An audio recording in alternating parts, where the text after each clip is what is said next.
जे study YouTube channel में आप सभी का स्वागत है। आज है 3 दिसंबर। बात करेंगे विद्यार्थियों से संबंधित सभी महत्वपूर्ण समाचार के बारे में। तो सबसे पहले आइए एक नज़र डालते हैं आज के हेडलाइंस पे। यूपी ट्रिपल एससी से स्टेनो के 661 पदों पर होगी भर्ती। जेई एडवांस की परीक्षा 18 मई को होगी। शिक्षा सेवा चयन आयोग का विद्यार्थियों ने किया घेराव और टीजीटी पीजीटी के परीक्षा के लिए मांग की। फिर से एक बार होगा बीएड एक वर्षीय, ठीक है, यानी जो बीएड परीक्षा फिर से एक वर्षीय होगा। और बिहार सीएचओ भर्ती परीक्षा रद्द, 37 लोगों की गिरफ्तारी। चलिए एक एक करके देख लेते हैं आज की पूरी न्यूज डिटेल में क्या है। जो लोग इस चैनल पर नए होंगे चैनल को सब्सक्राइब कर लीजिएगा और लाइक जरूर करिएगा। चलिए देखते हैं एक एक न्यूज के बारे में। सबसे पहले यहाँ पे न्यूज आपकी निकल के आ रही है कि एक वर्षीय बीएड डिग्री पाठ्यक्रम फिर से होगा शुरू। जैसा कि आप सभी को पता होगा कि इस समय जो बीएड है वो 2 वर्षीय होता है, 2 साल का कोर्स होता है। पहले भी ये 2018 के पहले 1 वर्ष का होता था, फिर यह 2 वर्ष का होने लगा है। तो इसी के संदर्भ में एक न्यूज निकल के आ रही है कि फिर से बीएड जो होगा वो 1 वर्षीय पाठ्यक्रम होने वाला है। ठीक है, लिखा है कि 4 वर्षीय स्नातक डिग्री प्रोग्राम वाले छात्रों को मिलेगा दाखिला, वर्ष 2026 से बदलेगा प्रारूप। क्या है, इस तरह से मिलेगी बीएड डिग्री कैसे? 1 साल में बीएड, इसमें 4 वर्षीय स्नातक व स्नातकोत्तर का पाठ्यक्रम पर दे चुके विद्यार्थी दाखिला कर सकेंगे। 2 साल में बीएड, 3 वर्षीय स्नातक करने वाले विद्यार्थियों को दाखिला मिलेगा जो 3 ईयर का यूजी कोर्स किए रहेंगे।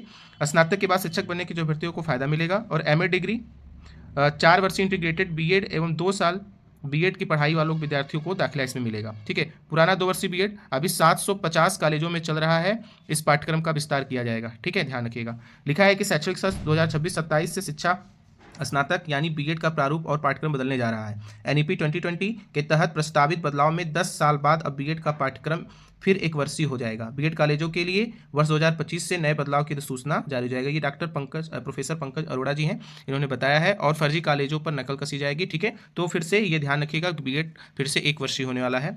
अगला जो न्यूज आ रही है, सबसे महत्वपूर्ण न्यूज है आज की, वो क्या न्यूज है? अगला न्यूज है यहाँ से कि स्टोनो के 661 पदों पर होगी भर्तियां।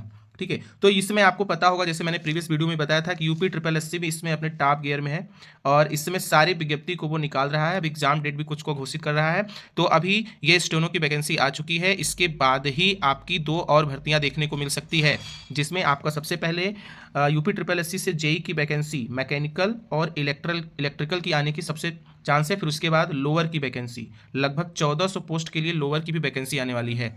ठीक है, तो और उसके बाद फिर लेखपाल, क्योंकि लेखपाल की भी वैकेंसी खाली है। ठीक है, तो आज देखते हैं क्या इसमें लिखा है कि स्टोनो के 661 पदों पर होगी भर्तियां। 26 जनवरी से भरे जाएंगे फॉर्म और 26 दिसंबर से भरे जाएंगे फॉर्म और 25 जनवरी तक कर सकेंगे ऑनलाइन। उत्तर प्रदेश अधीनस्थ सेवा चयन आयोग ने जारी किया विज्ञापन। ये ध्यान रखिएगा कि पीईटी स्कोर से ही वरीयता है।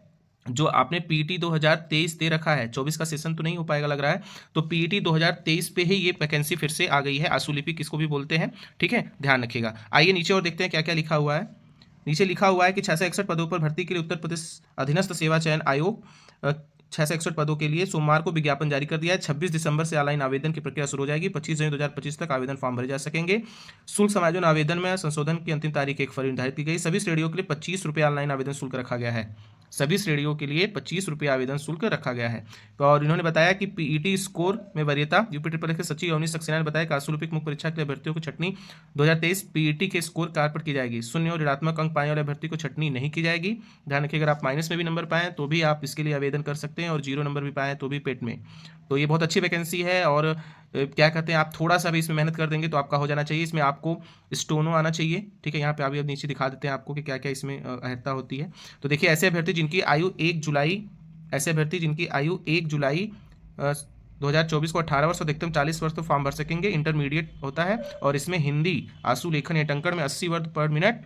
ठीक है, और उसके साथ साथ ही टाइपिंग में 25 वर्ड पर मिनट आपको होना चाहिए। ठीक है, और आप लोग अपना फॉर्म जा करके यूपी ट्रिपल एससी की वेबसाइट से भरना शुरू करेंगे। 26 दिसंबर पे जा करके आप भर सकते हैं। ठीक है, तो ये थी स्टोनो की भर्ती। आगे चलते हैं, अगला देखते हैं अगला क्या इंपॉर्टेंट न्यूज़ है। जो लोग आईआईटी का एग्ज़ाम देना चाहते हैं, जो लोग आईआईटी में अपना वो दाखिला लेना चाहते हैं, तो उनका जो जेई एडवांस का एग्ज़ाम, 2 एग्ज़ाम होते हैं, एक जेई मेंस होता है, एक जेई एडवांस। तो जेई एडवांस की जो परीक्षा है वो 18 मई को 2 पालियों में होने सुनिश्चित हो चुकी है। देश की सबसे प्रतिष्ठित इंजीनियरिंग प्रवेश परीक्षा जेई एडवांस 2025 का आयोजन 18 मई 2025 रविवार को होगा। ध्यान रखिएगा, आईआईटी कानपुर ने जारी किया तिथि। ठीक है, पिछले साल 2.25 लाख छात्र शामिल हुए थे, इस बार इसमें आगे लिखा हुआ है कि इसकी घोषणा सोमवार को IIT कानपुर द्वारा दी गई है। परीक्षा 2 पालियों में होगा, दोनों पालियां 3-3 घंटे में होगी। पहली पाली सुबह से 9 से 12, दूसरी पाली 2:30 से 5:30 तक। जे एडवांस 2024 में सर्वाधिक 1,80,000 छात्र 200 छात्र शामिल हुए। इस वर्ष यह संख्या अधिक हो सकती है क्योंकि जेईई मेंस में करीब 16 लाख विद्यार्थी शामिल होने की संभावना है और इनमें से टॉप 2.5 लाख छात्रों को एडवांस के लिए पात्र घोषित किया गया है। ठीक है, तो ये है जेईई एडवांस के एग्जाम डेट की। आगे चलते हैं, अगली न्यूज़ देखते हैं। देखिए, परीक्षाएं लीक होने का जो खबर है वो बिहार से आ रही है कि ये रद्द कर दी गई है।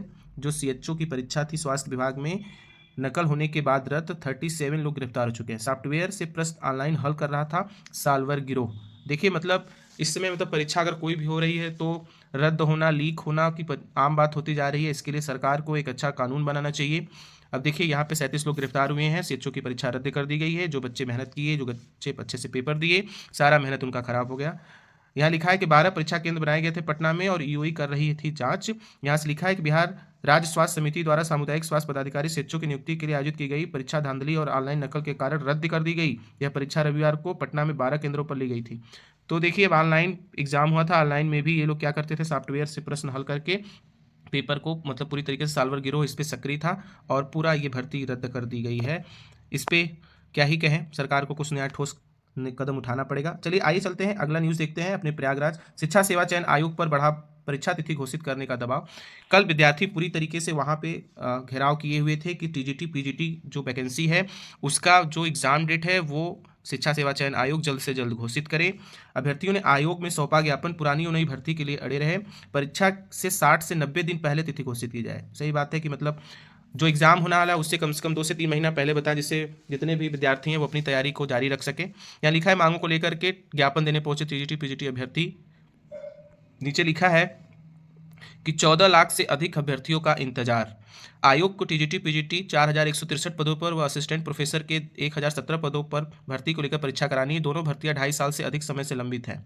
TGT PGT के 13.19 लाख और असिस्टेंट प्रोफेसर के लिए 1.1 लाख अभ्यर्थी आवेदन किए हैं। मतलब कुल मिला के 14 लाख से ज़्यादा भी अभ्यर्थी क्या है, इंतजार कर रहे हैं ये TGT PGT और प्रोफेसर असिस्टेंट प्रोफेसर की भर्ती के लिए। कुछ आसार लगाए जा रहे हैं कि महाकुंभ के बाद ही परीक्षा का आसार है, क्योंकि इस बार इलाहाबाद में महाकुंभ लगने जा रहा है, इसलिए जैसे सारी तैयारियां वहाँ पे की जा रही हैं। अभी प्रयागराज महाकुंभ एक नया जिला भी बना दिया गया है। तो ये है कुछ जानकारी। तो इससे अभ्यर्थी मांग कर रहे हैं कि 60 से 90 दिन पहले ही एग्ज़ाम डेट घोषित करें। अगला न्यूज़ आ रहा है, बिहार के पूर्व डिप्टी CM तेजस्वी जी कह रहे हैं कि बिहार की सभी परीक्षाओं में हो रही है धांधली। बात तो सही है। अभी आप देखें कि CHO का पेपर क्या हो गया, रद्द हो गया। ठीक है, उसमें पूरे गिरोह शामिल है सॉल्व करने के लिए। तो नेता प्रतिपक्ष ने CHO परीक्षा रद्द होने पर स्वागत किया जाए। विपक्ष के नेता हैं, इनको कुछ ऐसा करना चाहिए कि जिससे पक्ष के लोग थोड़ा सा और सुधार हो और परीक्षाएं आसानी से हो सके। अगली न्यूज़ है एक और कि निजी क्षेत्र में मूल वेतन सीमा बढ़ाने की तैयारी। EPFO ने 15 से बढ़ाकर 25,000 रुपये या उससे अधिक करने पर विचार कर रहा है।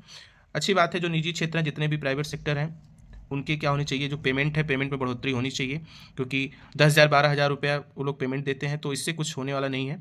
तो उसी के संदर्भ में लिखा हुआ है कि केंद्र सरकार कर्मचारी भविष्य निधि संगठन EPFO और कर्मचारी राज्य सेवा नियम ESIO के अधीन कर्मचारी मासिक और मूल वेतन बढ़ाने की तैयारी कर रही है।